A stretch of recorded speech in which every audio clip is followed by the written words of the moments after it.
I'm going to show you how to make this fabulous sink unit, and this is for my own doll's house kitchen, and that's why I've got here the extended draining board.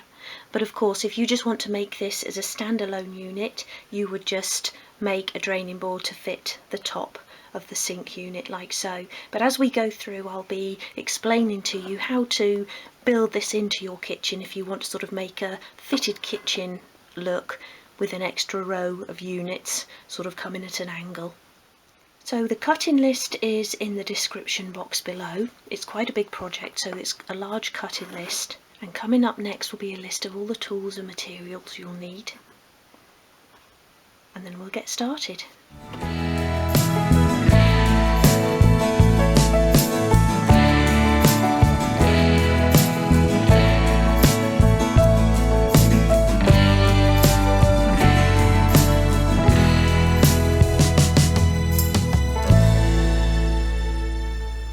Okay, we're going to begin by attaching the mouldings to the side pieces. So take the side piece and make a pencil line 17mm or 43/64 of an inch from the left hand long edge. 17mm, 43/64 of an inch. Turn the piece onto its side. Lay the rule so it's just below the pencil marks to allow for the thickness of your pencil, and then join those up just lightly. So I've got some glue here which I've dispensed onto a piece of card, and I'm using a cocktail stick to apply it, and I've got a spare cocktail stick handy to remove the excess glue. So begin with the top moulding, which is the thicker piece. Apply glue along that back edge.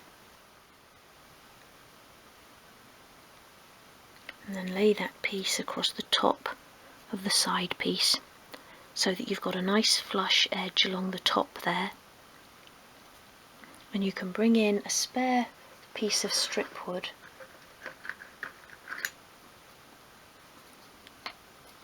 and just lay it across the top like that, and then push both pieces against it, and then you know you've got a nice flush top edge.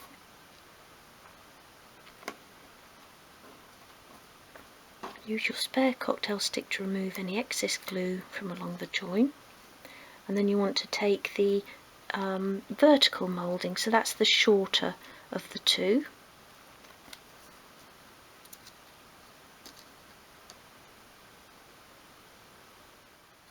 And then glue this piece into place so it sits just to the right of that pencil line. So you just want to be covering the line.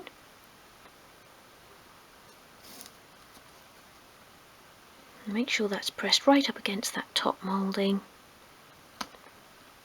Again, remove your excess glue. And then the final moulding along that bottom edge.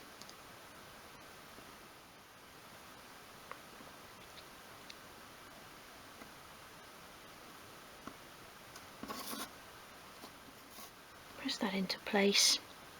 And then you can already see this piece trying to lift up as the glue is starting to become tacky. So you always need to secure pieces together, either using clothes pegs or clamps. And I'm using clothes pegs just simply because I've got more of these than I have clamps.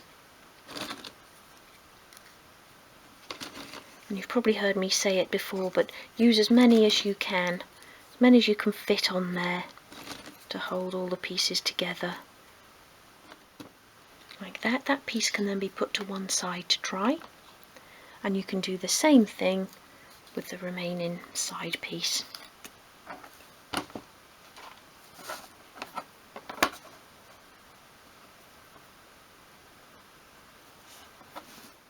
Okay, we're now going to attach the mouldings to the back piece. So begin by making a pencil mark 35.5mm from each edge of the piece.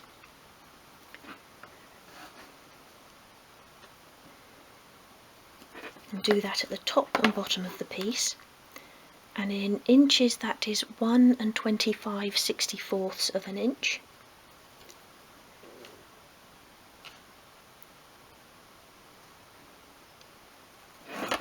And then turn the piece onto its side and just join those up. Place the rule just below the line, just to allow for the thickness of your pencil nib. There as well. And then I'm going to begin by attaching the horizontal moulding across the top of the back piece there.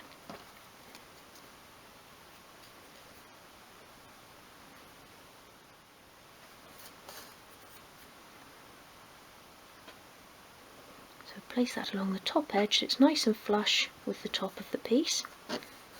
And here you can bring in your spare piece of strip again.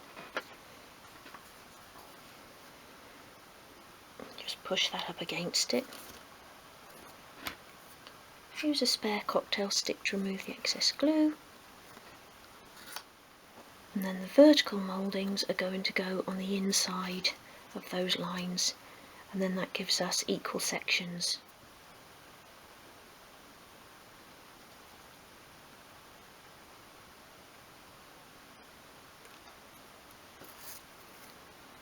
So place it on the inside of the line, and so it's just covering the line as well. Press it into place. Remove the excess glue if you need to.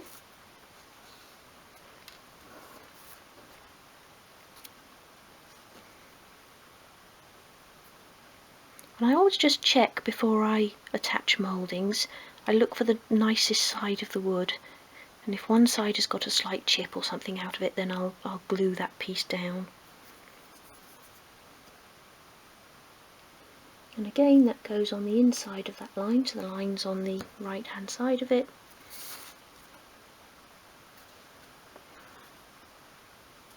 Press it into place.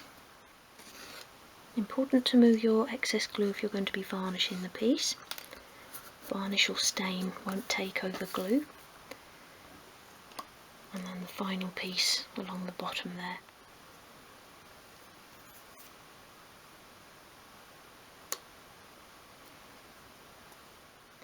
Press it all down.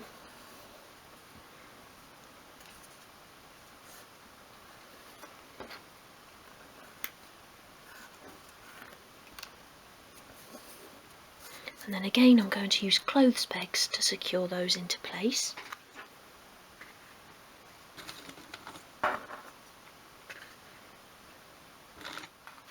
And once again that piece can be left to dry.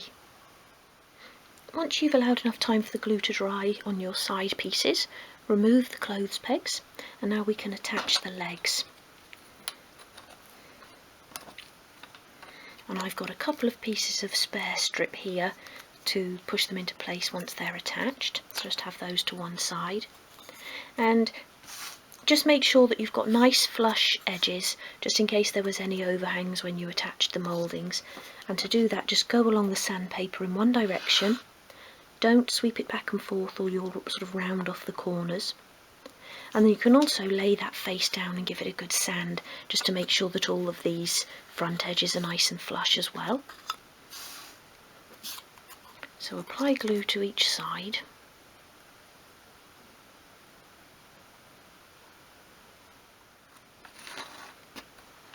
Pop it on your work surface, and then you want a nice flush edge along the top there, so glue the leg to that side first, press it roughly into place, pop the other one into place, and then you can use one of the spare strips just to make sure you have got a nice flush edge along that top there.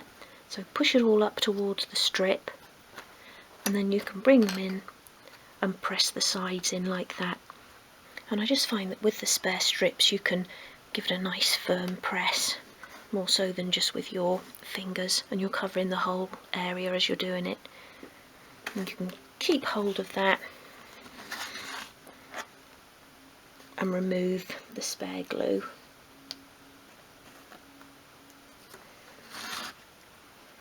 I'm trying to do it so that my hands aren't in your way. Like that. And then just pop that one across your work surface to dry. And I've already sanded both of these pieces along the edges, so they're nice and smooth, nice and flush. And you don't have to attach the mouldings as I have done here, with the wider one at the top and then the one down the centre. You can do whatever you like. You might want to score grooves into the side piece.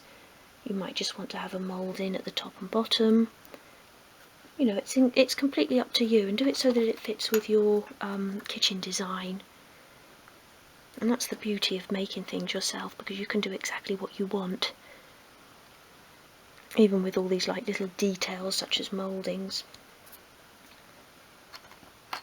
So nice flush edge again along the top, and then press the piece together. Make sure it's all flat on the work surface. You don't want the legs to tilt inwards, as you won't have a nice square sink unit. And again, that can be slid across your worktop to dry. We're now going to mark up the back and side pieces for the placement of our shelves and divides. So we'll start with the side pieces, so I'll just pop the back to one side. Turn the pieces over so they're moulded sides down, and we're going to begin by making a pencil line 21mm from this top edge, and that's 53/64 of an inch. So turn the piece onto its side like that, and you only want to make the pencil mark, in between the two leg pieces. So you don't need to put the mark onto the leg, and the reason I say that is because when you come to erase the pencil marks, once the piece is constructed, it's really difficult to get your eraser along those legs once the back piece is in place, along those legs once the other pieces are in place. It's just easier not to make the pencil mark all the way across. Okay, so 21mm, 53/64 of an inch. Have a nice sharp pencil, and then turn that around, join those marks up, and just have the ruler just slightly below the pencil lines, and that will just allow for the thickness of the pencil nib, even if you have got a really nice sharp pencil, like that. So I've just done it there onto the side piece and not onto the legs. And then we're going to do the same thing again with the other side. So again, 21mm, 53/64 of an inch.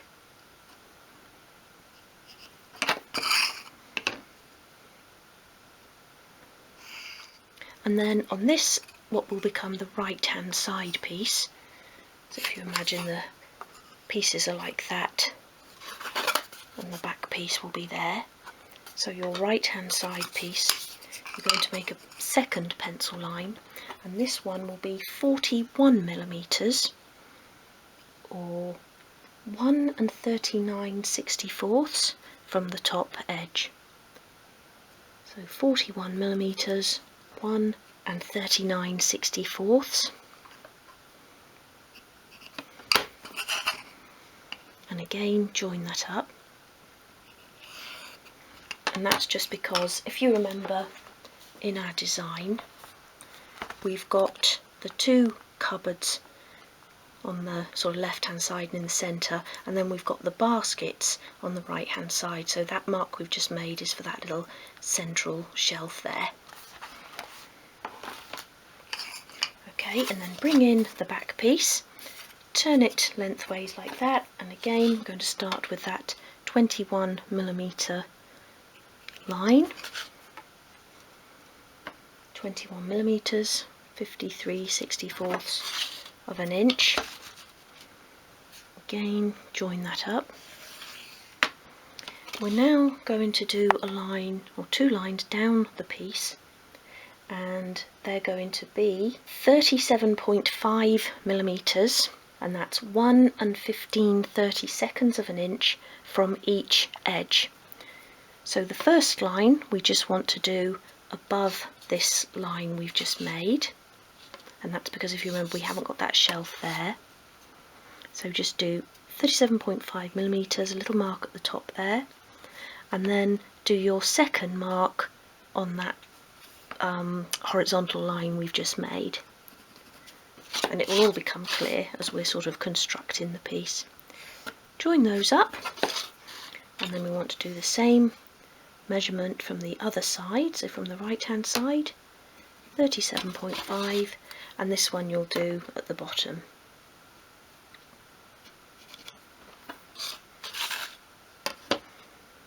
Again, join that up, and then we want to do the line again for that shelf on the right hand side, and that was 41 millimeters from that top edge, 1 39/64 of an inch.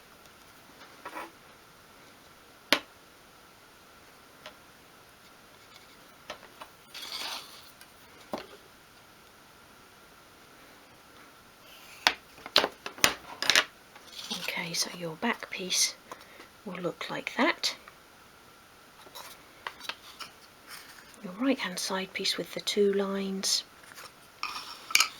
your left hand side piece with just that 1 pencil line. Okay, so before we can begin construction, we've just got a few more pencil marks to make, and these are on the long shelf and the bottom piece, and those 2 pieces are the same size. And on these we want to do, if we take the shelf piece first, then we want to do that pencil line 37.5 millimeters, or 1 15/32 of an inch from each edge. So make your little pencil mark at the top and bottom along those long edges.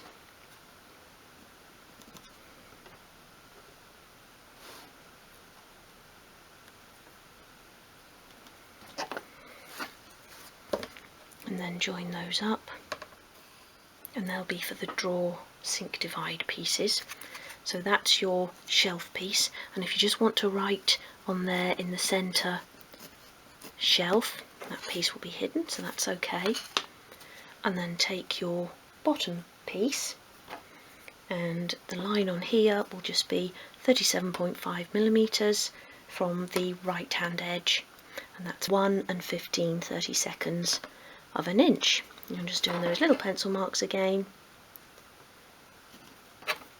and then we'll join them up.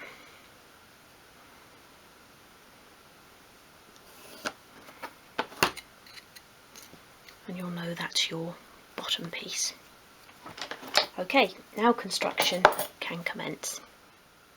And we're going to begin by attaching the back piece to the back leg of that left hand side piece, and we want it to sit towards the front edge of that back leg, so you've got that overhang at the back there. And what I'll do, I'll glue it into place, and then I'll hold it up and show you what I mean.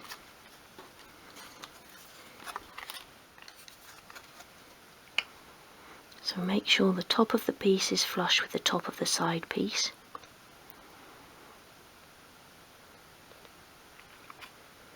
And just have a peep around the back, make sure that you're sort of straight.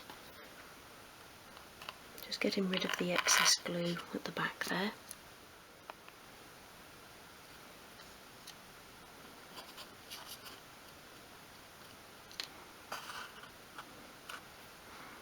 Hold that into place for a moment, making sure the side piece isn't sort of tipping up, that's why I'm holding it down. And then let's just see if that's dry enough to show you that join. So as you can see, the back piece there is sitting towards the front edge of that back leg in the same position as the side piece, so we've got that nice overhang at the back there. And then take your shelf piece, and what we'll actually do before we attach it, just get your pencil again and just continue that line onto the front edge of the piece, and that will just help with placement when we're putting those sink drawer divides into place. So just pulling it down there onto that front edge. So this piece will go so that the word shelf and the lines are facing upwards, and that's going to sit in there and below that pencil line that we did 21 millimeters from the top. So apply glue to the short edge and the back edge.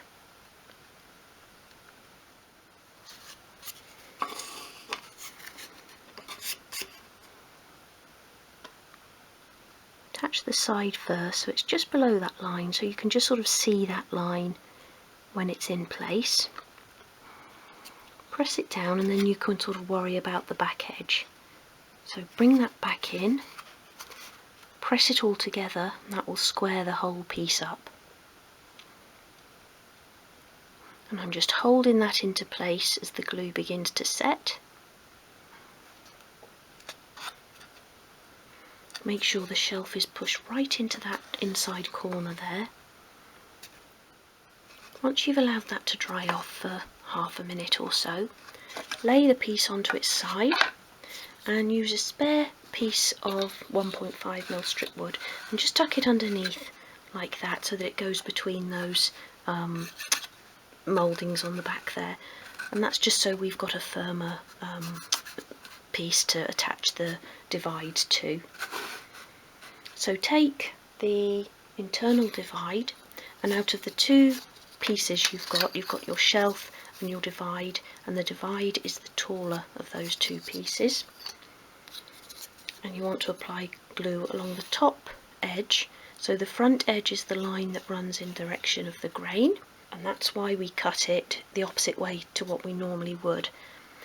The edge that runs against the grain, it's not as neat and tidy as the edge of the wood that runs with the grain. So if ever you're cutting a piece of wood and you know that the shorter edge is going to be facing forwards, the same as with our drawer sink divides, I always advise to cut that with the shortest edge in the direction of the grain, and it's just because it looks neater. So apply glue along the top longer edge.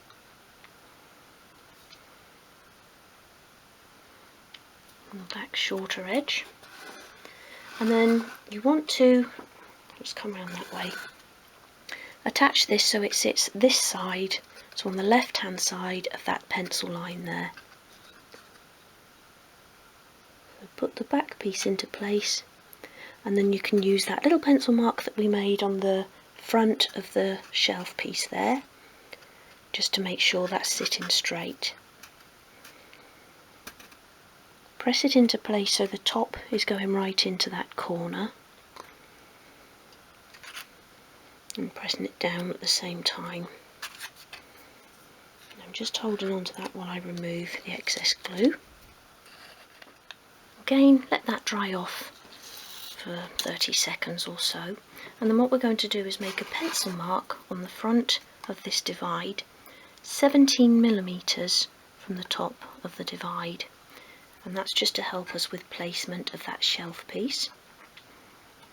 So just line it up, and then again do a little pencil mark across the front edge of the divide. And then your shelf piece is going to sit in there below the pencil line and just below that little mark that we've just made. And again we cut this with the grain in the direction of the shortest edge to make it look neater. So apply glue to a long edge and a short edge.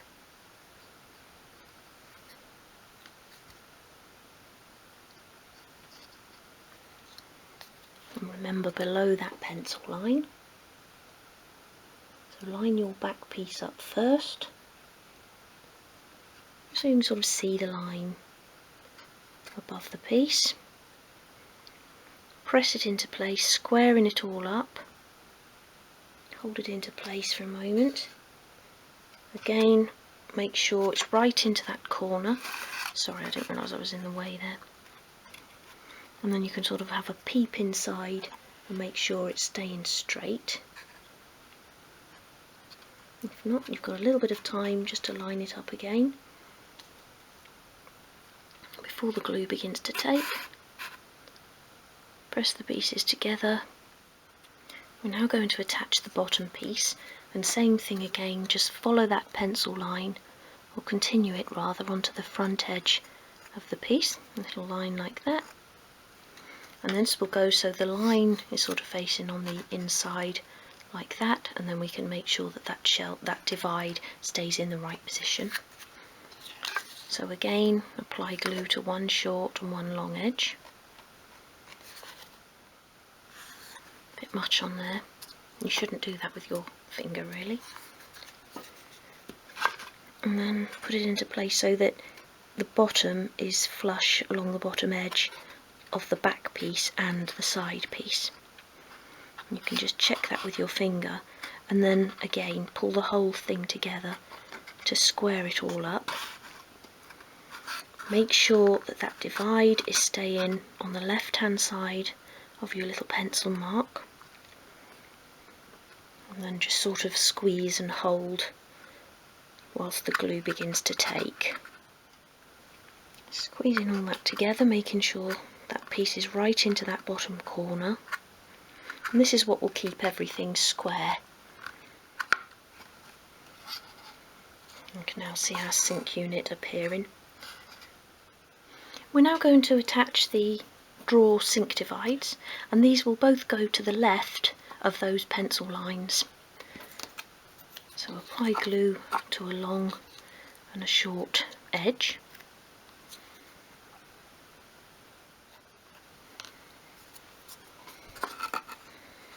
So just to the left of that line.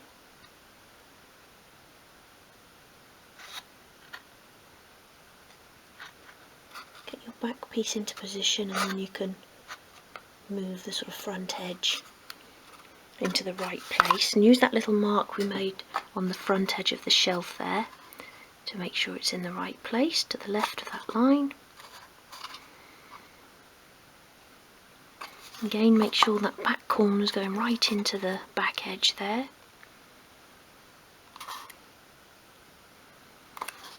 Hold it in place. Let's get rid of that excess glue. Do that really carefully so you don't knock the piece out of place. I'm going to just need to replenish my glue. And the same again with the other divide.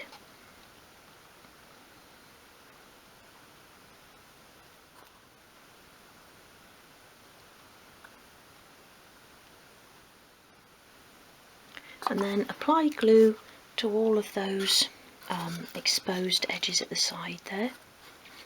Let me just get into a better position.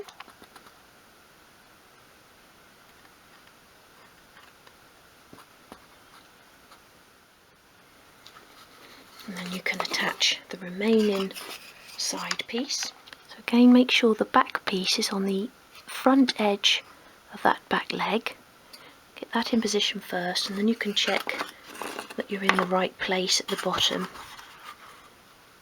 Just manoeuvre that carefully into place, so you should have a nice flush edge along the bottom of the side piece there.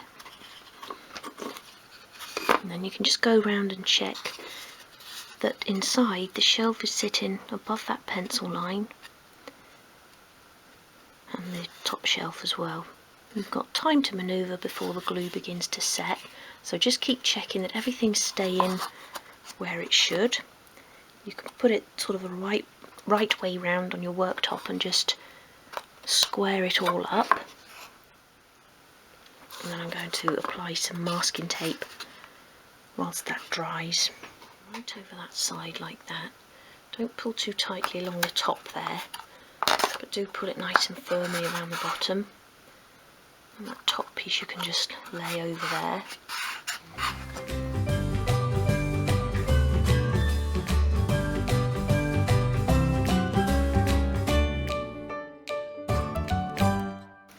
And that piece can then be left to dry.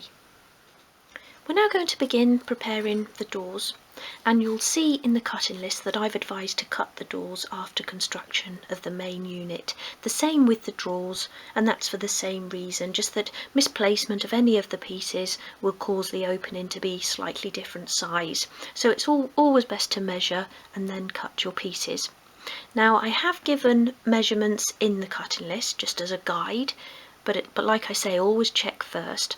But you will notice from those measurements that one door is wider than the other, and that's just because we've got more space here for our sink than we have for this left hand drawer.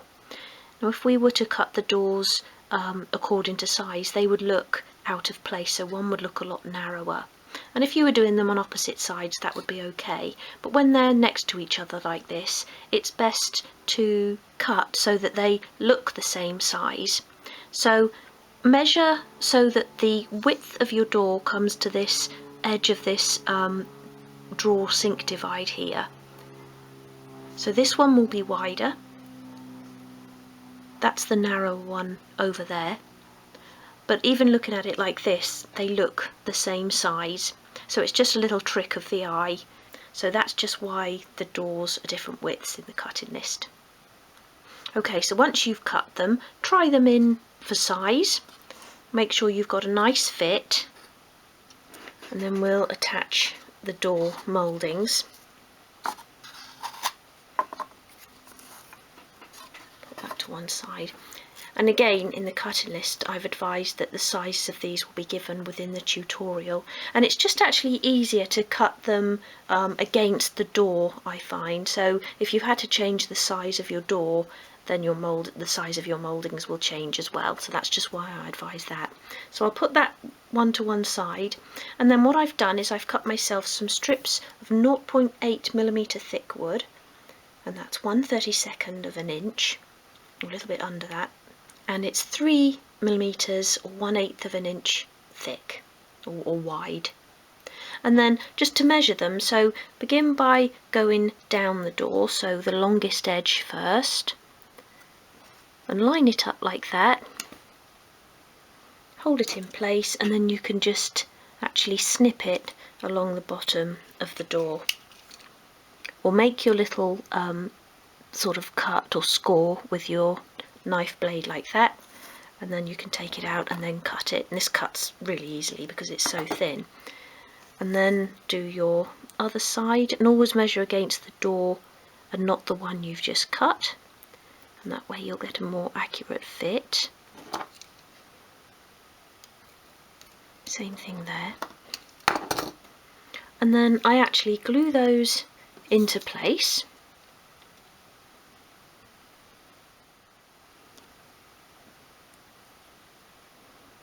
Make sure it's sort of flush at the top and bottom, and that you've got a flush edge along there. Just sort of feel that with your finger. Press it into place and do the other one.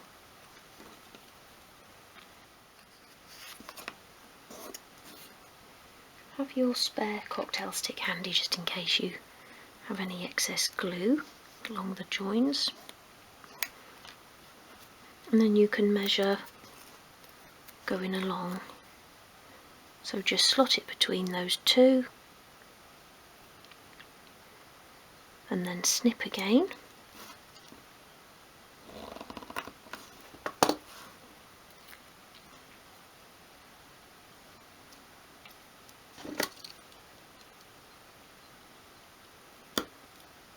Oops.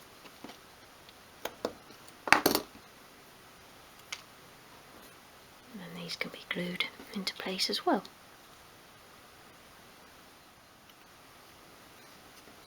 And I just find it's easier doing mouldings this way than sort of measuring and cutting them all individually. And then you can do the same with the remaining door.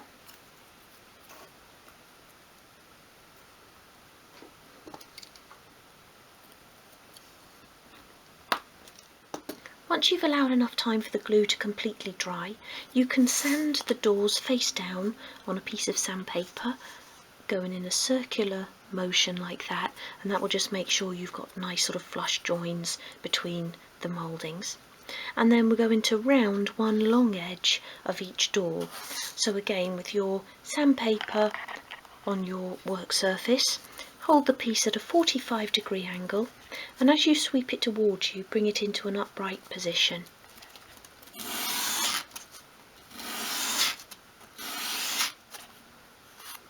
Like that. And as you can see, that's just starting to round off on that side. I'll just do a couple of more sweeps on that side. And then turn the piece over and round the back edge of the door as well.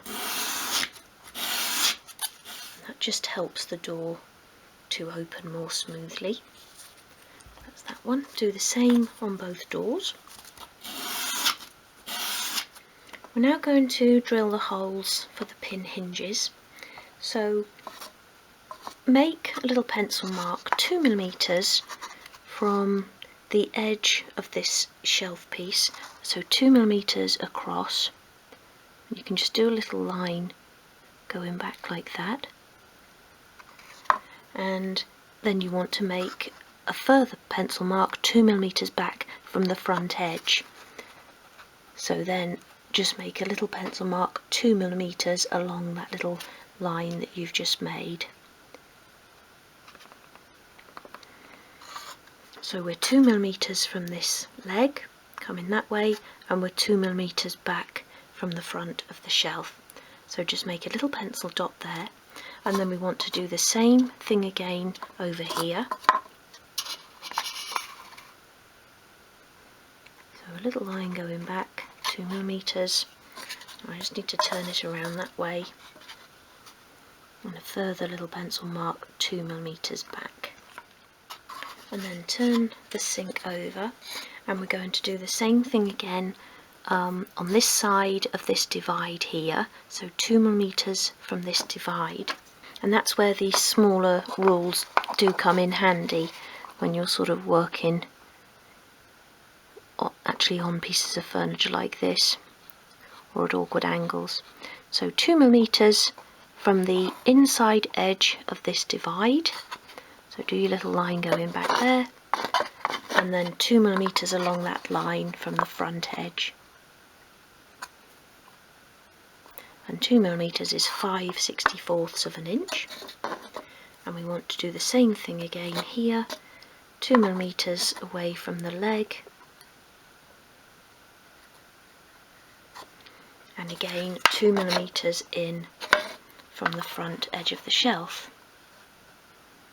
5/64 of an inch, like that. And then in your drill, put a 0.75mm bit, that's 1/32 of an inch, and we're going to just drill those holes. And you may have to go in at a bit of an angle, but that's okay, because we'll straighten it out when we put the pin in. Same at the other side.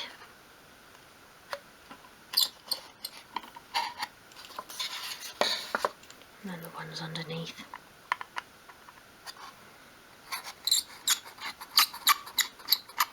Like that.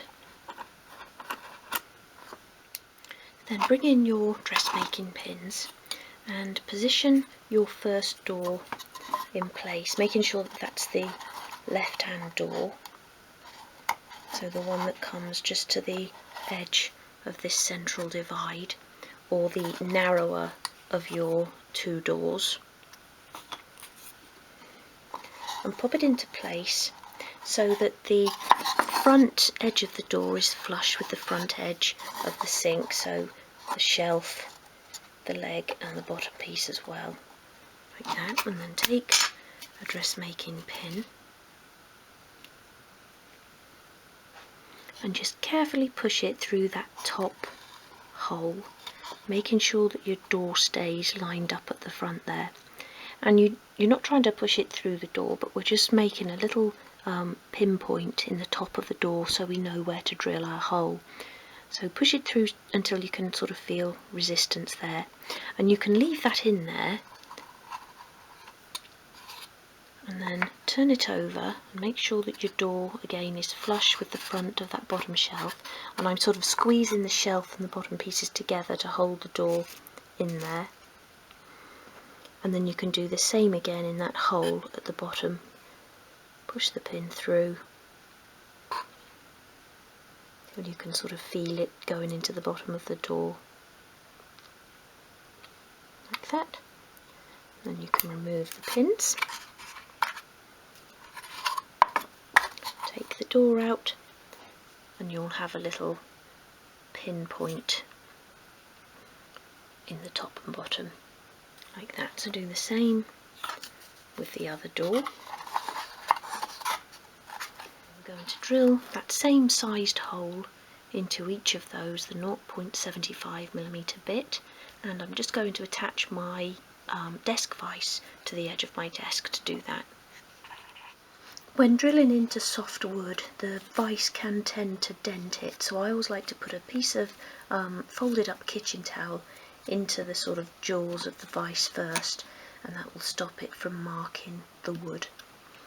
And then when you're drilling, position the drill bit over the top of the little pin mark that you've made, and drill down nice and slow, and make sure that you're keeping the drill completely upright, otherwise you might sort of puncture through the wood. And you want to go down at least 1/4 inch, so until the bit's almost all the way through, and then take it out again. And you can check that you've gone down enough by sort of putting in the dressmaking pin and get hold of it there, so that's fine. So I've gone down by just over 1/4 inch, 6mm. Take that out, do the other side.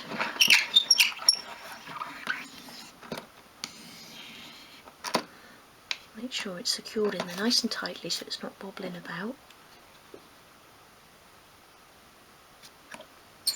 So repeat that with your remaining door.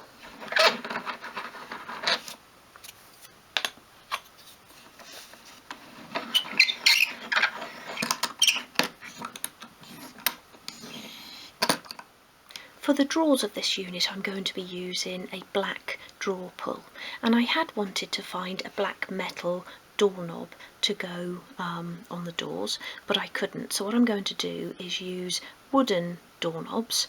These are 2.5mm diameter, and I'm going to paint them black. So as I'm going to be painting the unit in cream, I don't want to attach them yet until the painting's done. So I'll attach those at the end, but if you're just going to be using a wooden knob and you want it to be the same colour as the rest of the unit, you can go ahead and attach that now. So you can either drill your hole in the centre of this moulding on the inside of the door, or you can do it at the top there. And I've seen handles in both of those places on kitchen units, so it's just really your preference. So, as I advised with the doors, I also advise the same with the drawers, and in fact the sink unit and the baskets, and that's to measure the size of the opening before you cut the pieces required.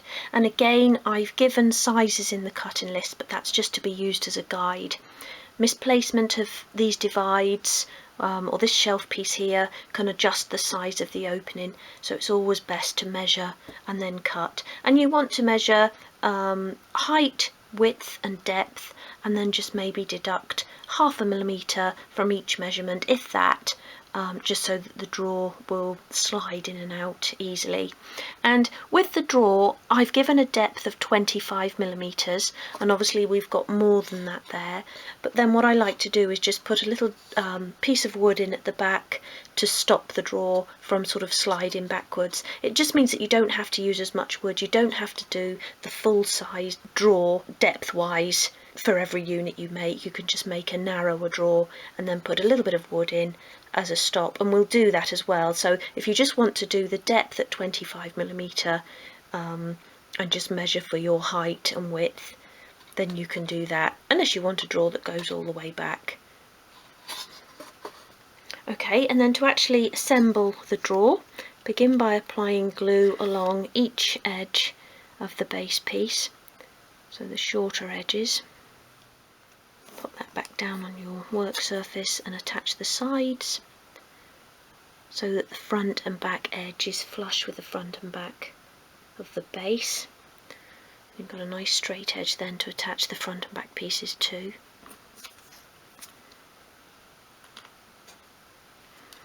Same on the other side there.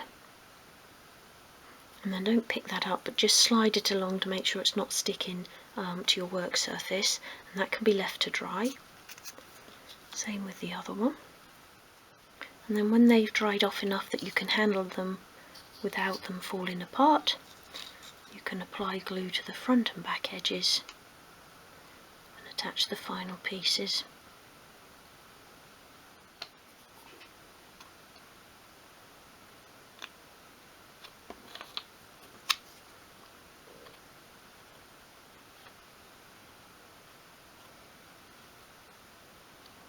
And then just make sure that the sides are flush with the sides of the front and back pieces so that you've got a nice square drawer. Press that together and that piece can then be left to dry. And do the same with the remaining drawer. Once you've allowed enough time for the glue to dry, you can gently sand the drawers on all sides.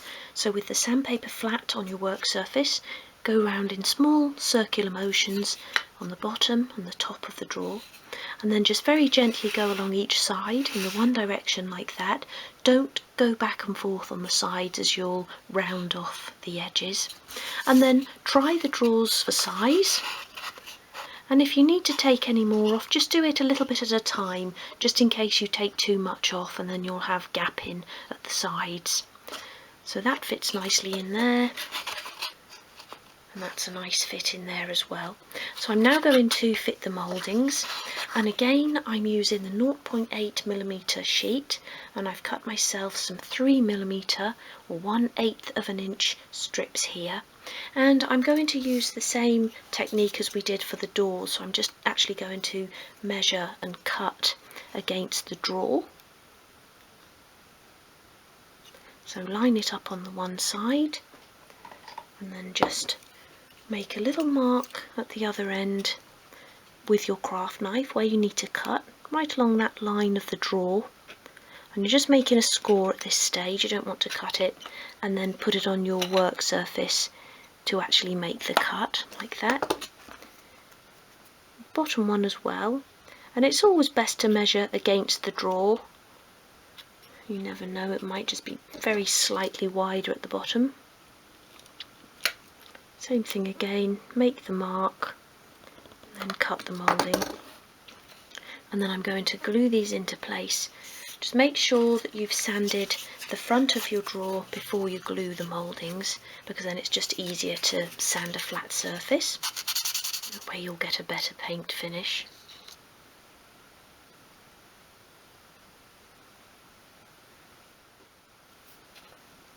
Glue that into place along the top edge, making sure it's flush along the sides. Same with the bottom one.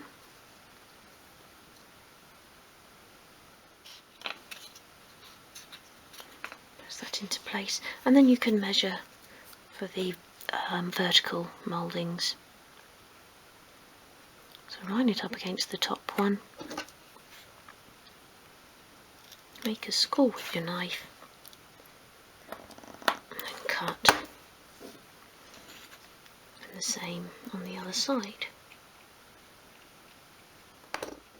And they too can be glued into place.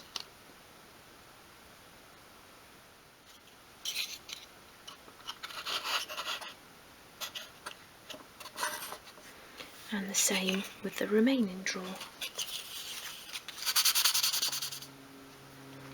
Okay, so once the drawers are in, we can make the little drawer stop to go at the back there. But if you've made your drawer so that it fits right to the back of your unit, then you can skip this step. So make sure the drawer is sitting flush towards the front of the unit, and then just take your smaller rule and you want to measure the bit at the back there, and I make that about 14mm. So I've got a piece of 2.5mm sheet here, and it's best to use a thicker piece of wood, otherwise the drawer may still sort of go up on top of it and slide towards the back. Obviously you want it thinner than your drawer opening, or narrower than the drawer opening. So it was 14mm, so cut a piece accordingly. And then just try that at the back of the drawer opening there, Make sure you've got a nice fit so that it's smooth along the front, which that is, and then that can be glued into place. So I use a pair of tweezers to hold it with while I apply the glue.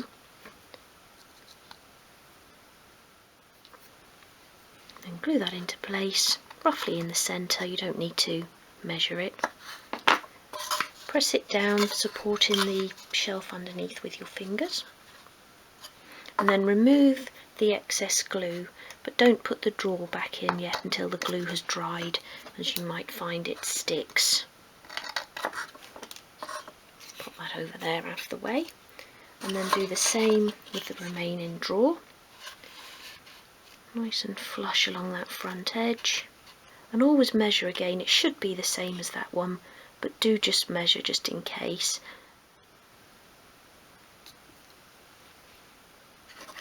Glue that into place as well. They can be left to dry. So, same as we did for the drawers, measure the sink opening before cutting the parts required for the sink. And again, I have given measurements, but do just check the width and height, and just deduct 0.5 millimetre, if that, from the width of your front and back pieces to fit. Keep the depth of the side pieces and the base the same, because then that gives us a sort of ledge at the back there on the draining board where we'll be attaching our tap or taps. And then we've just got a few details to add before we paint the pieces, and I always like to paint the sink pieces first, and then sand, construct, and then give them the second coat of paint. And I just find it gives a better finish then, because it's supposed to look like an enamel sink. I find you get a better finish if you can sort of sand the pieces flat rather than when they're constructed. So again, I'm going to use my smaller rule, and you just want to make a pencil mark in the centre of that base piece, so about there. And you don't have to measure from the back edge, but about 6 millimetres or 1/4 inch from that back edge. And then we're going to drill a hole for the plug hole. So to do that, I'm using my pin drill, and I've got the largest bit there in my set, which is a 1.6 millimetres, or just over 1/16 inch. So just drill the hole. Once the piece of wood starts to twist, then you're through, like that. And then take the back piece, and again you want to go probably about 5 millimetres, 13/64 of an inch from the top edge, and do the first pencil mark in the centre,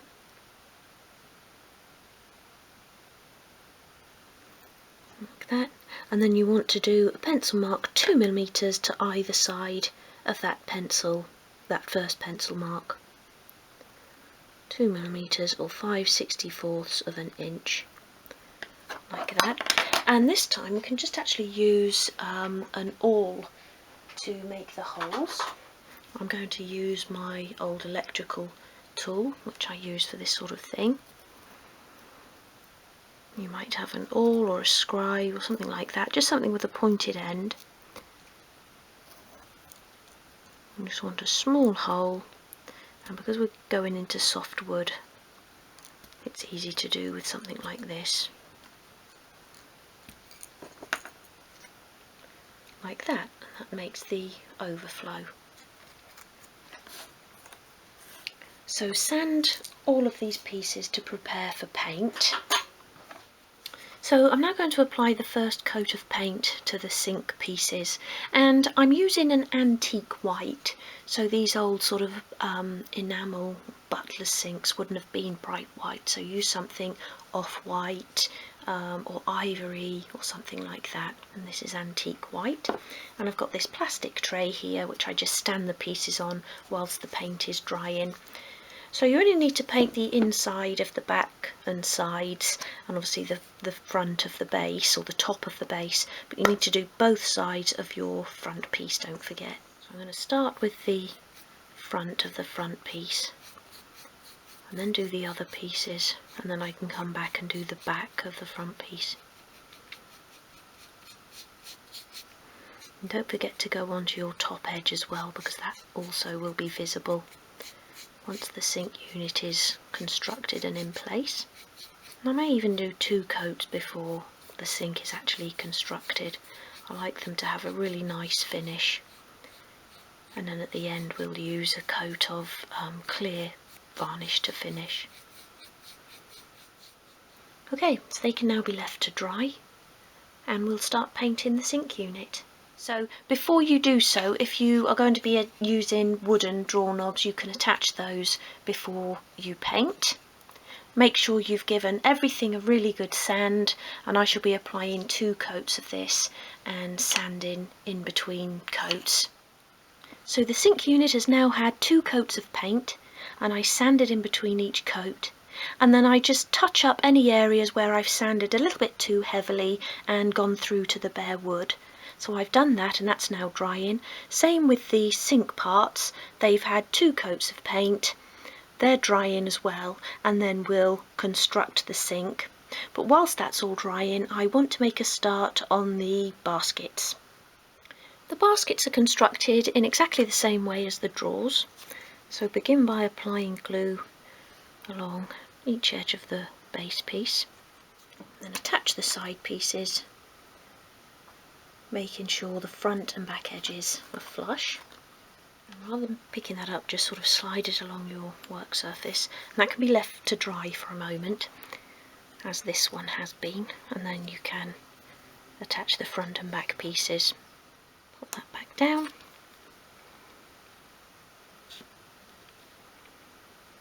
Attach the front and back, making sure that you've got nice flush edges along each side.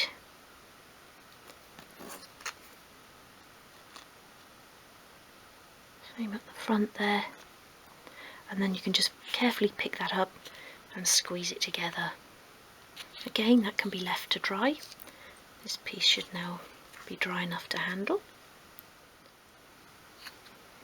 and that one as well can then be left to dry. Once you've allowed enough time for the glue to dry, sand the baskets on all sides, and I've already done these, but just hold them against your sandpaper and go round in circular motions, top and bottom, and then do the sides going along like that and in just one direction so that you don't round off the corners. Pop that over there, and then to line the baskets, I haven't chosen a fabric yet for my kitchen, so I'm just going to line them with this sort of plain cream linen fabric. So to get the size of the fabric, take the basket and just lay it down on the fabric like that, and then just roll it across, and then just make a little pencil mark, not right up against the side, just leave a bit so that we've got a flap to stick down at the back. And then for the height, you want to take the height of the basket and then add on about 1/4 of an inch or 6 millimeters. So that will be 22 millimeters. So turn the fabric like that and make your second pencil mark. Pull that way, and at the other end of the fabric.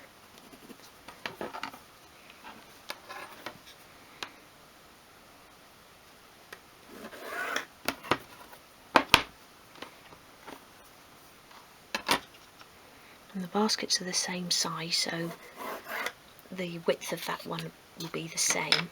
It's just the height that you'll need to take again. I'll do this piece first.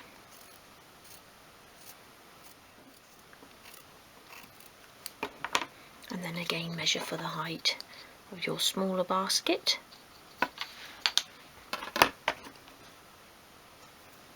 And add on that 6 millimeters again, 1/4 of an inch.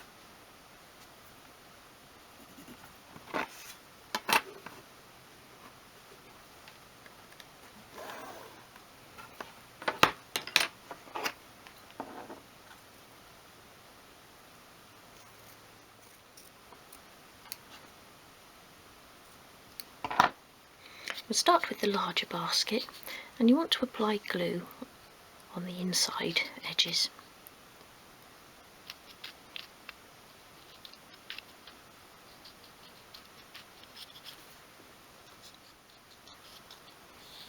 and then a little bit around the top outside edge. And then take your fabric and sort of lay the centre, again roughly in the centre or across the front of the basket there, covering that glue. Then wrap it round, pressing it against the glue onto the back there. Bring your other side around, and I can trim just a little bit more off there.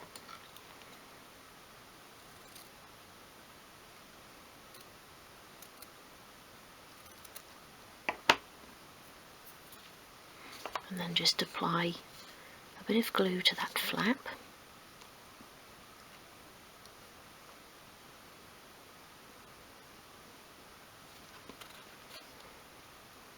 Again, press that down, squeeze the fabric together, and then you can press. I normally do the sides first and then bring in the back and front, a bit sort of like as if you were wrapping a parcel, so you're sort of making those pleats. Press that down. So I'm using my nail there to get it nice and flat against the inside edges. Make sure we've got a nice sort of flat edge around the top edge, and then do the same with the other basket.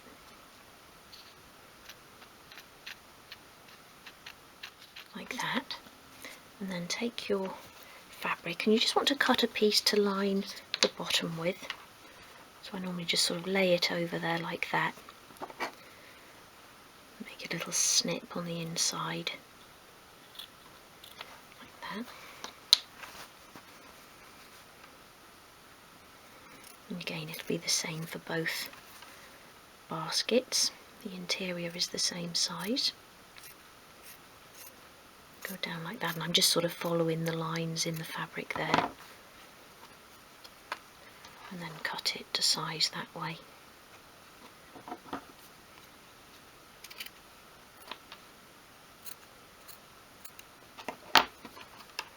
Make 2 of those.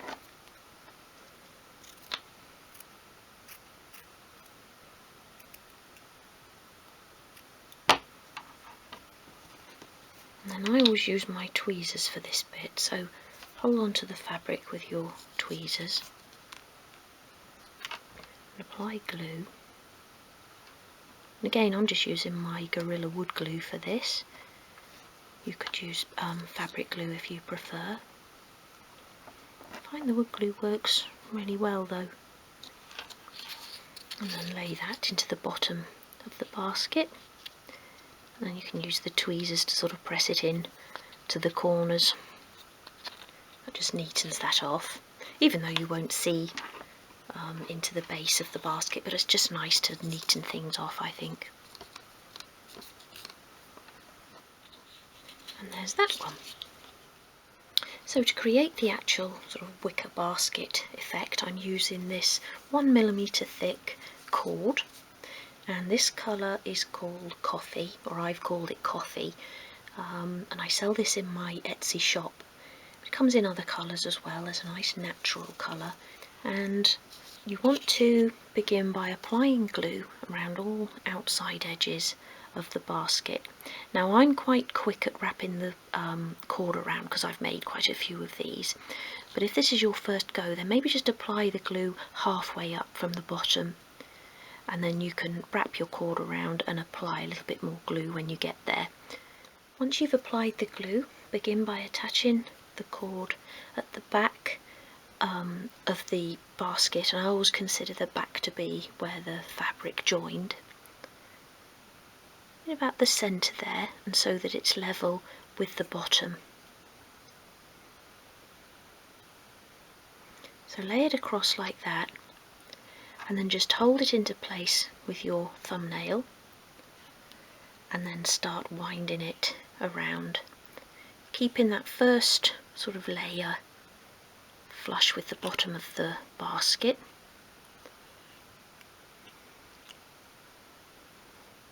So that we can't see any wood once it's attached. and then come in just above that first piece of cord there. So you need to keep pressing the cord into place as you go around, and just work your way around. And I've made quite a lot of these, so I find it quite easy now, but at first it was a bit tricky getting started. But once you've been round a few times, it becomes easier. And then get to sort of where you've covered your glue. Apply more if you need to. And just keep working your way around, keeping the cord as close to the previous round as you can. Got no gaps.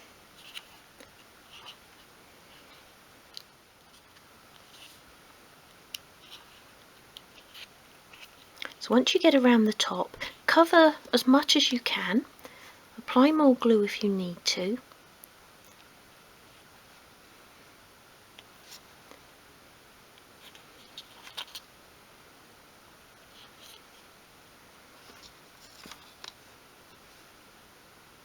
Do another one across the back there.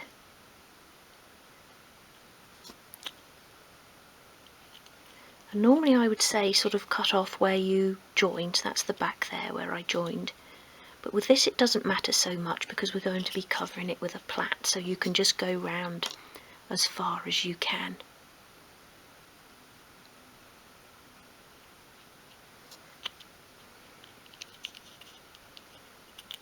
Like that, and then I can't go any further, so I'm going to cut it off there in the middle of that side. That. Apply a little bit more glue to the end of the cord there, and then stick it down, and then just go around and press the cord against the basket all the way round. If you've got any gap in, now's the time to sort it out before the glue has dried. You can just sort of squeeze all the rounds together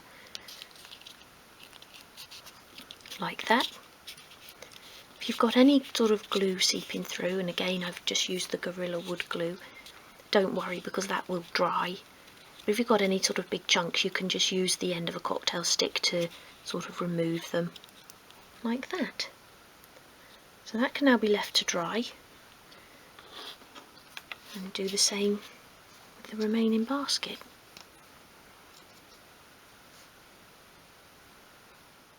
So to measure the cord for the plait, I normally just wrap it around the basket a couple of times. So sort of lay it across the front, go round, so 1, 2, and then just a little bit extra. And it's best to have more than not enough. So you want to cut 6 strands of that length.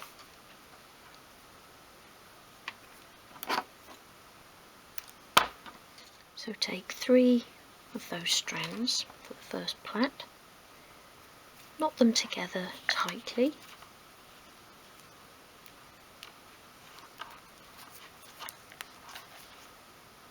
like that, and then if you've got someone to hold that for you, all well and good, but if not, I like to use a bulldog clip, and then I just attach the knot to the edge of my cutting mat like that, and then you can begin to plait. So work your way as far down as you can, and then knot those together.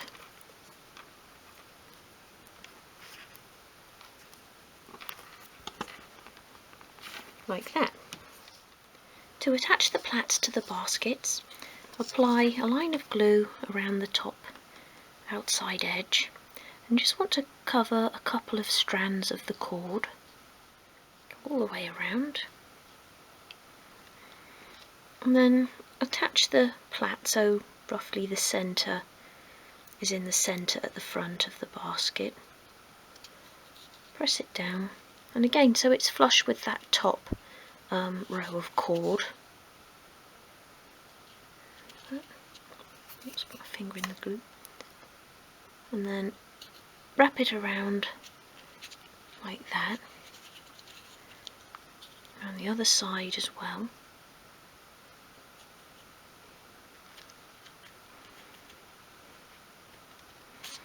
Press those 3 edges down and then just snip off the first side of the plaque in the centre, again roughly at the back of the basket. I'm just going to put a little bit more glue on there. Press that down and then bring that one round and snip it off so that it just meets that first piece.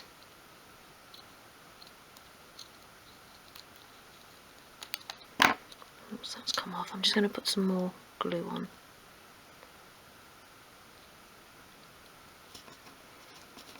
And then glue them down. If the plaque sort of starts to unwind a bit like that, just press it all back together. And this bit is at the back of your basket, just because it's not going to look as neat as the front. And that can be left to dry. And do the same with the remaining basket.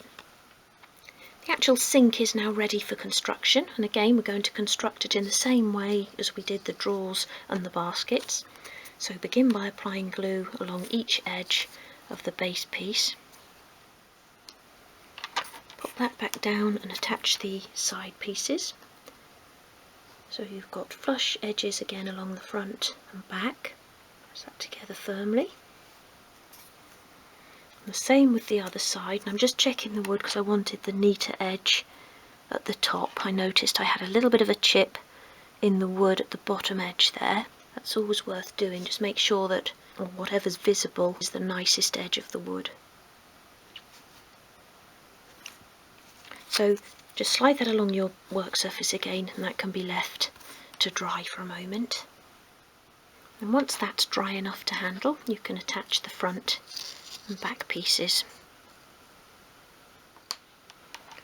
And just make sure that you've got your plug hole and the overflow at the back there. Pull the side pieces in if you need to, so you've got nice flush edges.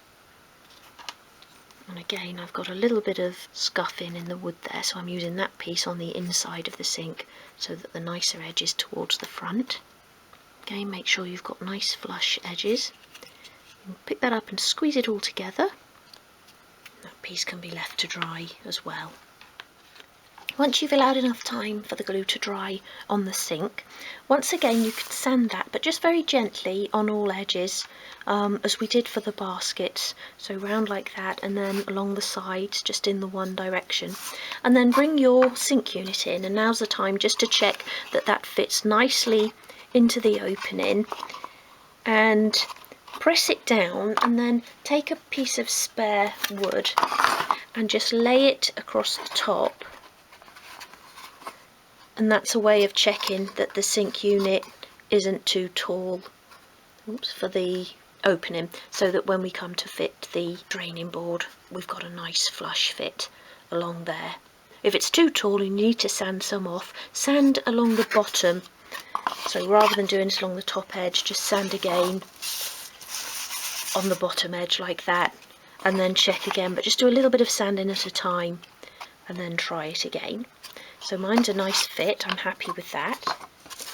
So we're just going to do a little bit of work on the sink before we apply the final coat of paint. And first of all, I want to round over these front corners. So just with the sink unit in your hand, and I'm using a fine grade sandpaper, just sweep it over the edge, and that will just take away that sharpness. Same on the other side, like that. And then I like to just round these inside edges of each piece. So sweep the sandpaper from inside over the edge of each piece. And again, just really gently. And it just takes away those sharp edges and gives it a more natural look. And the sink is now ready for its third coat of paint.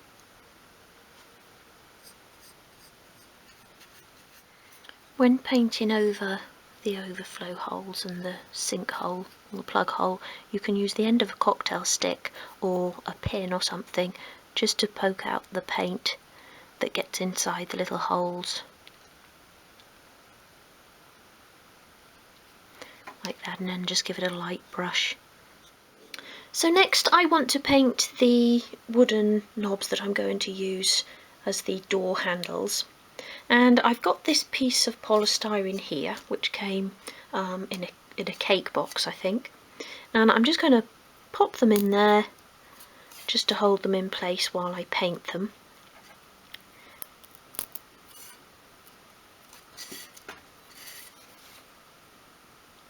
And I'm just using a tiny brush.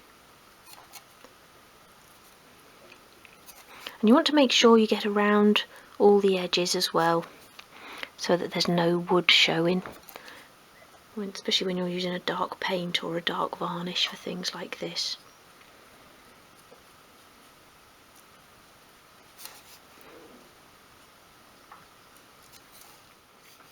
So once those are dry, I can fit them to the doors, and then we can attach the doors to the actual sink unit. The paint is now dried, so I'm going to attach the doorknobs, and you can either attach them at the top of the door or in the centre. I'm going to have mine in the centre, so just start by making sure that your doors are on the right sides. And remember, the doors aren't the same size. We made one slightly wider to create that optical illusion, if you remember, because the sink is wider than the left-hand drawer. And again, I want to create another illusion, so I'm not going to attach them centrally down here. I want it to be level with this shelf, so it will look like it's in the centre, but it will be level with this shelf here, and that's because I wanted a narrow basket and a wider basket at the bottom. So measure, take the doors out, but keep them on the right sides. Measure from sort of where the underside of the shelf there into the centre of the central shelf. Let me get into a better position, I'll show you what I mean. So you want to measure from the underside of this thicker shelf into the centre of the central shelf, and I make that 17.5 millimetres. So I want the doorknob to be 17.5 millimetres from the top edge of the door. So I'm just going to make a little pencil mark, just going across like that to start with, and from the top of this door as well, 17.5, and then just do a little pencil dot in the centre of that moulding. The moulding is 3 millimetres. So do your little pencil mark in the centre.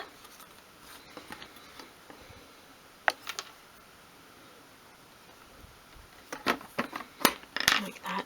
And then always just use an eraser just to remove the pencil mark, but the mark that you've sort of made in the little dot there will stay. And then you can drill your hole, and it really depends on the sort of doorknobs you've got, but you want it to be as thick as the sort of little stem that goes through the door.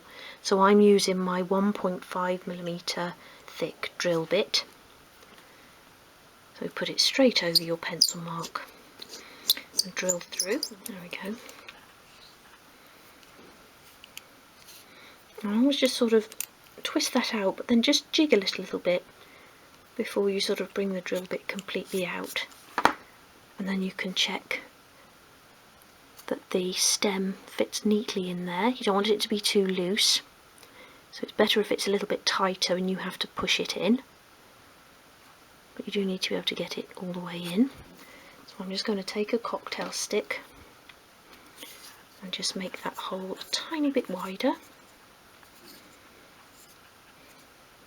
I don't want to go up to the next size drill bit because that's 2 millimetres and that will be too wide. And then try again.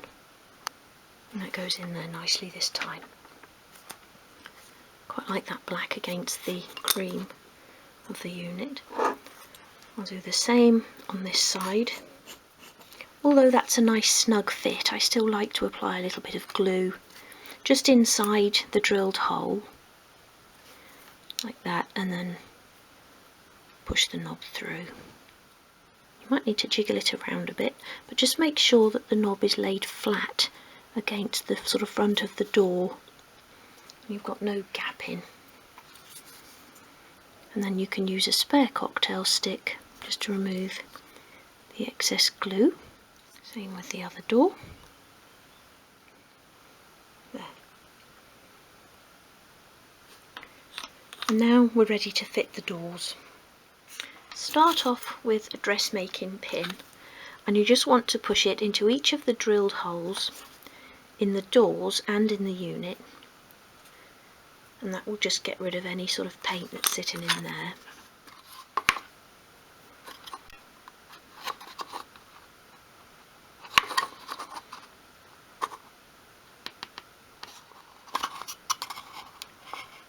Like that. And then I'll start over here with this left hand door, so push the pin through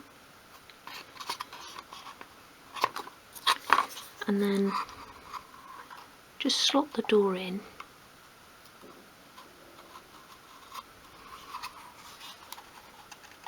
and then push the bottom of the door into place so that you've got a nice flush edge along the front, and then line up the holes underneath and push the second pin in. Now if this goes in the first time, it's pretty lucky, and that has gone in. And then just check that you've got a nice smooth opening door like that.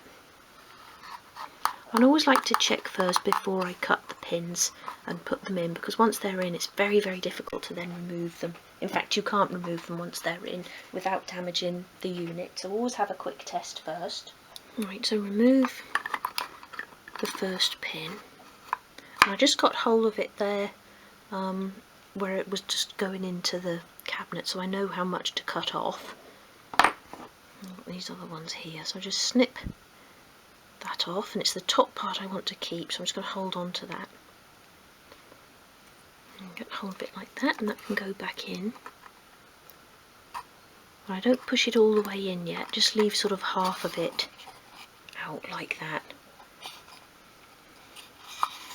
And the same with the other one.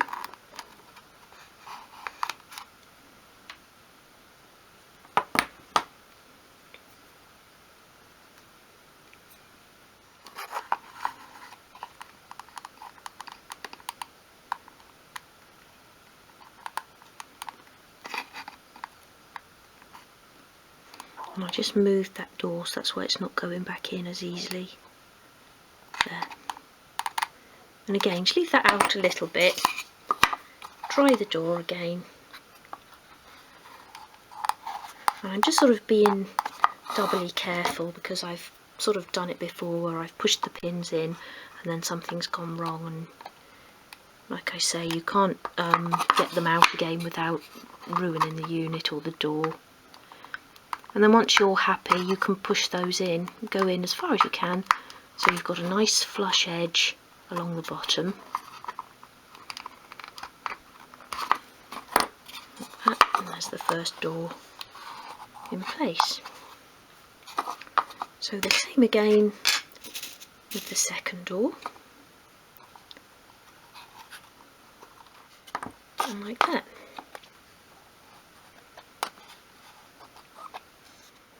And then for the next little job, here are my baskets. And if you remember, with the drawers, we put this little drawer stop at the back of each one so it didn't go all the way back. And I want to do the same with the baskets. So if you push them back like that and measure there, it won't be correct because the plait is overhanging at the back, if you like. So the best way to do it is to actually measure the base of the basket and then your shelf, and then deduct one from the other. So the shelf, as we know, is 45mm deep, and then you just want to measure the base of the basket including the cord, and that's 30, just under 35, so I'll call it 34.5. So deduct that from your shelf depth, so that's 9.5 millimeters, or just over 3/8 of an inch. And again I'm going to use the 2.5 millimeter thick sheet wood, 3/32 of an inch. So cut a piece to the width that you need it, and it will be the same for both baskets. And then just slot that at the back of the shelf there, and just check that it fits nicely, and your basket should be flush along that front edge of the shelf, and that does. And then I use my tweezers again for this. A little bit of glue left here.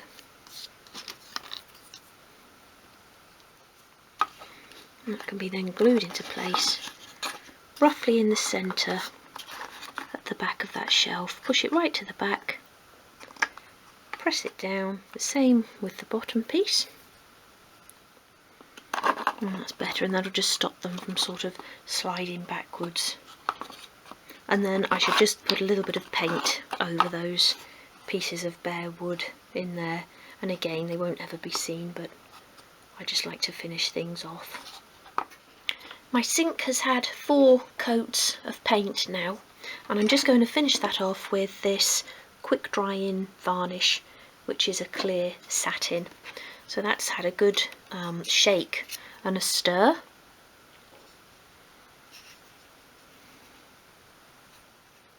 And when you don't stir it properly, it tends to go on sort of really thick, quite claggy.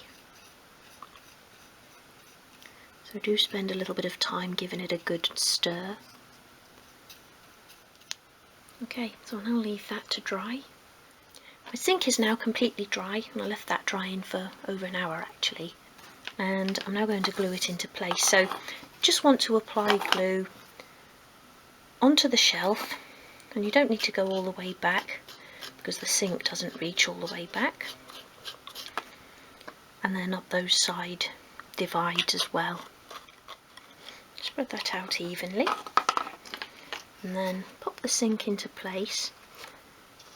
And I like to do it so that it's just a tiny bit forward and not completely flush with the sides. And if you sort of look at these old sink units, you'll see that that is usually the case. It usually just sits a little bit forward, so you can just see the curve of those sides. And I really am only talking a little bit. Look, it's probably less than a millimetre there. And then don't use clamps. The clamps will mark the paint on the inside of the sink, so I just like to hold it together for a little while the glue starts to take. And you can sort of keep hold of it and remove the excess glue. And you want these drawer divides to be sticking to the sides of the sink so there's no gapping. Make sure it's pushed right down onto the shelf, otherwise you'll be too high when we come to attach the draining board. If you don't want to hold it, you could put a little bit of masking tape sort of over on the outside of the divides, but it should take less than a minute for the glue to have taken enough so that you can let go and it won't move. And now it's time to cut the worktop. And I just want to take you into my doll's house kitchen and show you where my sink is going to sit, so that I can explain to you how I'm doing the worktop into the corner of the room. Okay, so I hope this isn't too dark because I haven't put the ring light on, but just to show you where I'll be positioning my sink unit. And I know I'm at a bit of an angle because it caused too much shadow looking in from the centre, but this line of the window here is right in the centre of the sink, and therefore the mixer tap will be right in the centre of those windows as well, which is where I want it.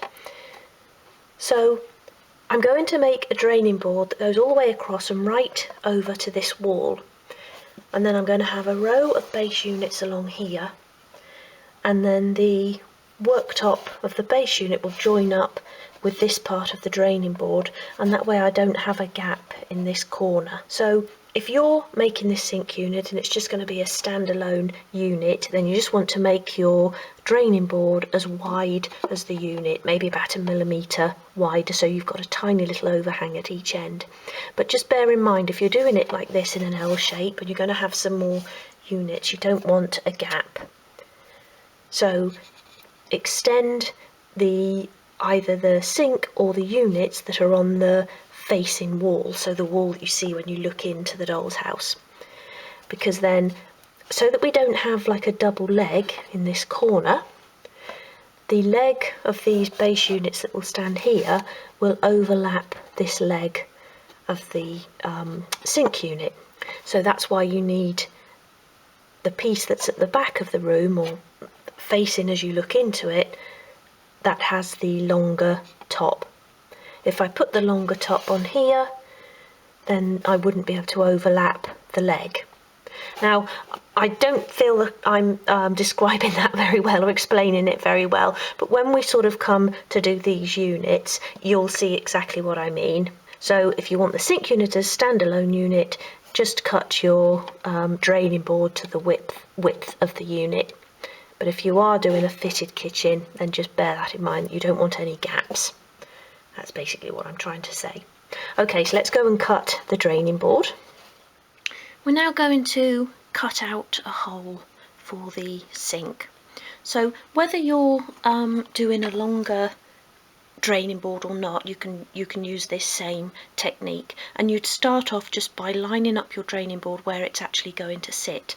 So feel with your finger, and at the back it should be flush with those back legs. And I've done it so there's a little bit of an overhang on my left hand side. If you're doing a draining board to fit the sink, if you haven't got the extra worktop, you'll have a little bit of an overhang at each side, so set it up so it's sort of centrally aligned, and then keeping it where it would sit, sort of that way, move it back slightly just to expose that front edge of the sink, and just double check that you've got the overhang, or the same amount of overhang still at each side. And then you want to do a pencil line right in the centre of the side of the sink, at both sides there. And then put it back again where it should go. And now we want to get the measurement along this way. So we're going to do the same thing again, but we're going to move it so that we can see the side of the sink. And then you can either use your ruler or a spare piece of strip wood, and hold it along the back of the draining board. A bit tricky. And that's just to make sure that this side of the draining board is lined up as well. And then you're doing a little pencil line in the centre of the back piece of the sink. And you only need to do it on that one side, because then we take that measurement and copy it over to this end. Okay, so put the sink to one side, and I'm going to copy those measurements starting along the front edge. So my first one here is 45.5 millimeters. Let's move over a little bit. So I then copy that onto the back edge, and then measuring again from this side, the second pencil mark is 82 millimeters, and yours will obviously be different, or it may be different. Do that there like that, and then turn it, and then just very lightly join up those pencil lines. Don't go too harsh, because this bit at the back will remain intact, and if you've gone too harsh with the pencil line, it will actually leave a very slight score there. So you only want to go very, very lightly, just like that. And then you want to take the measurement from the front edge to the little line that we did from the side of the sink there, and that is on mine just over 33, so I just want to go just above 33 millimeters, and you only need to do it on that second line. So this is the area we're going to be cutting out here. So so just above 33, and then again join up that line, and you only need to draw the line on the inside of these two where we're actually going to be cutting. Don't need to do it right from that edge. And then let me just shade that out just to show you. So this is the piece we'll be cutting out. We're now going to cut that out, and you want to have a nice sharp blade in your knife. So if you've been using your knife already, then change the blade for this. It just makes it so much easier. And I've just changed mine. That pencil. And then we're going to begin just by making a little nick in each corner.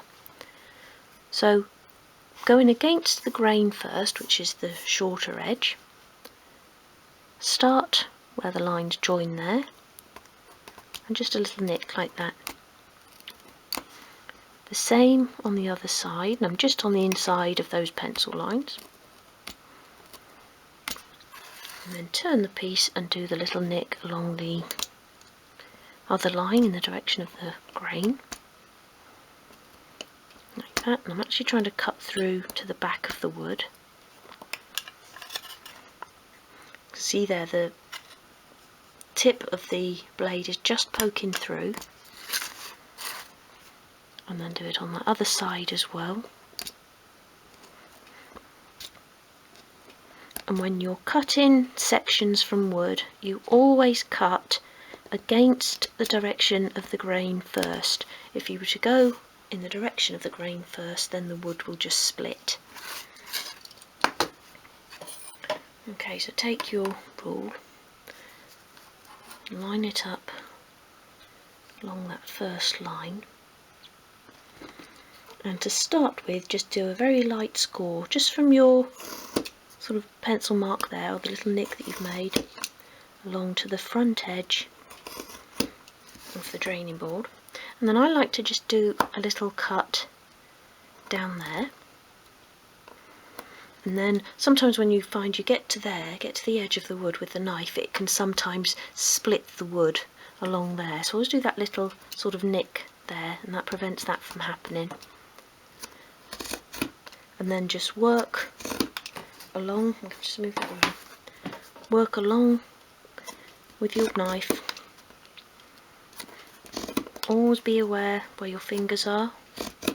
This is because we're cutting a 2.5mm thick wood, so it's slightly more difficult than the 1.5. And we're cutting against the grain as well, which makes it more difficult still. But just take your time, you will get through. Do it against the edge of your ruler if you prefer, if you feel more comfortable keeping the ruler there.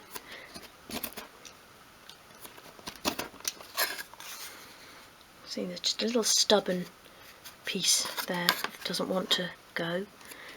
And that's normally sort of where there's maybe a slight knot in the wood. Even if you can't see it, some areas of the wood are slightly thicker, or harder rather. So I'm through there now. So now I can do the same again in the opposite direction of the grain on the other side. Again, from your little nick to the edge of the wood. Do a light score first.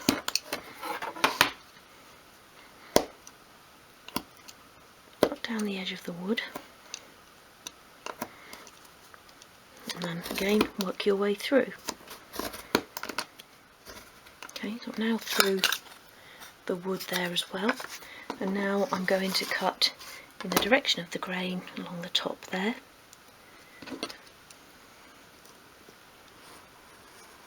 Again, start with a gentle score. And with these nicks in the wood, it sort of prevents you from going over the line.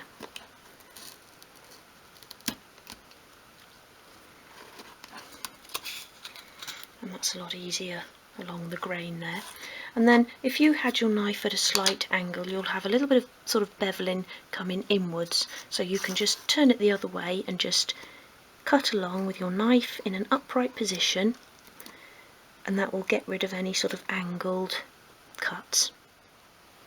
So check that in place on your sink, make sure that you're happy with the cutout, adjust any areas if you need to, just with your craft knife, just very finely taking away the wood if you need to.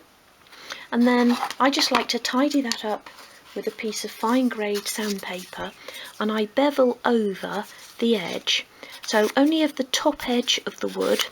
You're not sort of touching the cutout.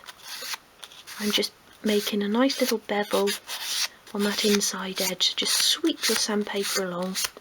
I'm holding it at a 45-degree angle against the wood. Very gently sand along the cut, but then make a nice little bevel along there. And I like to do that along the front edge of the sink as well, of the draining board, sorry. And it's just very slight, but it just takes away that sharpness, makes it look more finished. Do it at the other edge of the wood as well. And I do that at the back as well. And on the front as well. And I want to leave this edge because this will be butting up against my wall, and I want that to be a nice square edge. But I will do this edge as well, and again just on the top edge of the wood. And then you can erase your pencil marks, and then you can sand your draining board ready for paint, varnish or wood dye, whichever you're going to use. So I've attached the draining board to a piece of card with some masking tape. I gave the wood dye, the light oak, a really good shake, and then just dispensed a little bit into this plastic tray, just because it's easier to dip the brush in there than keep going back into the tin. And I'm using this nice big soft brush just so that I can get the dye on pretty quickly. And then I've got some pieces of kitchen towel here at the ready just to wipe that off again once I've given it a coat. So I want to do this fairly quickly. I'll just give that a little stir around in there as well, because it does tend to settle. I don't want too much on the brush. I don't want it to go on too heavily.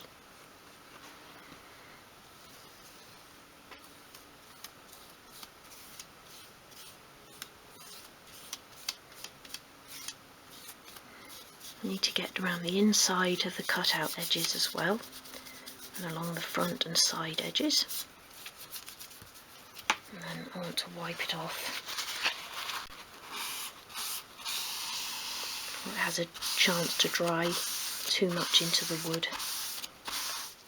So I'm going to leave that to dry off for a moment, and then I can turn it over and just go around the underside, just on the outside edges, where, like with the overhang, that will be seen from the underneath. So the next job is to actually attach it to the sink. So I've got some glue here, and you just want to apply it around the edges. So all around the edges of the unit, and then down the sort of tops of the drawer sink divides.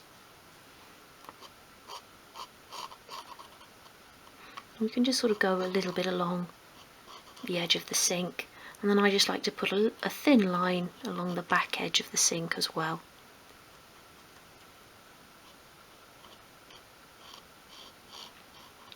Like that, and have a spare cocktail stick handy to remove the excess glue, and then line up your cutout, making sure again that it's flush at the back with those back legs. Just use your finger to make sure, and then press it all down into place.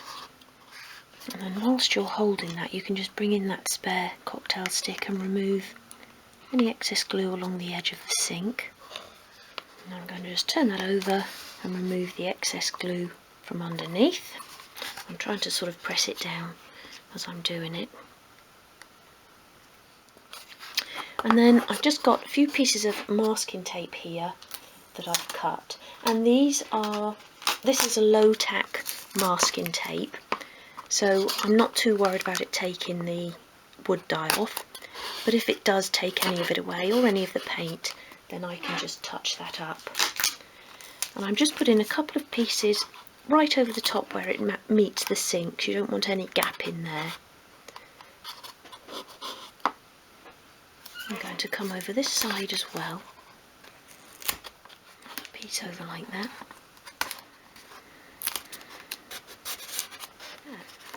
And I've just torn a piece, but I'll just use that to go over the back edge as well.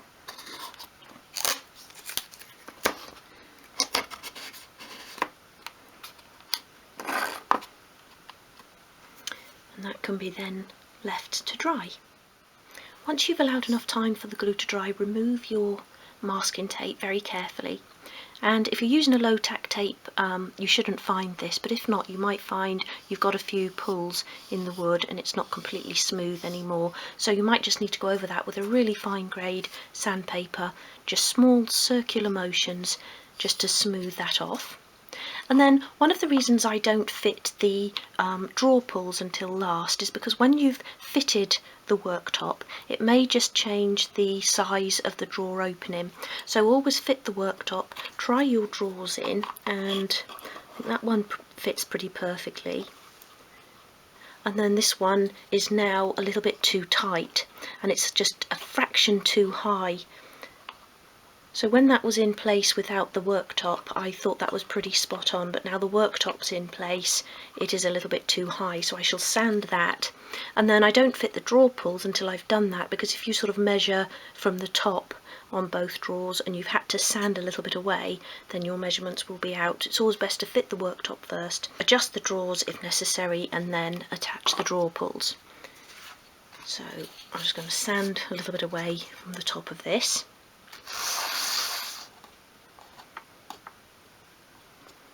Okay, so that's now a nice fit, a little bit tight, but I don't want to sand any more off because I don't want to sort of cause any gapping around the edges. So I can now fit my drawer pulls, and I sell this particular kind in my Etsy shop, and they're available in this black, but also chrome and antique gold effect. And I'll just take the drawers out again. So I want to attach these centrally across, but about 6mm from the top of the drawer, so I don't want them to sit centrally in the middle of the drawer. But how you attach yours is up to you, but I just like them to look closer to the top of the drawer as it's a pull. If I was using a drawer knob, then I would attach it centrally. So just take your rule, and I like to use my smaller rule for this. And first of all, you want to make a little mark in the centre of the drawer, so a really faint mark in the centre, and then turn it that way, and then do your pencil mark from the top or from the centre, or in the centre if that's how you're going to attach yours. And then I just do a little dot like that, and then do the same on the other drawer. And then I sort of erase the pencil mark, and where you've done the little dot it will stay, as you've sort of pressed a little tiny bit harder. And then I'm just going to use my wood glue again to attach these. As I'm attaching to one part wood, that will work. And you may find that you need to use tweezers to handle them, just as they're so small. There's nothing really to get hold of. And you just want to apply glue to the inside of that lip, like that.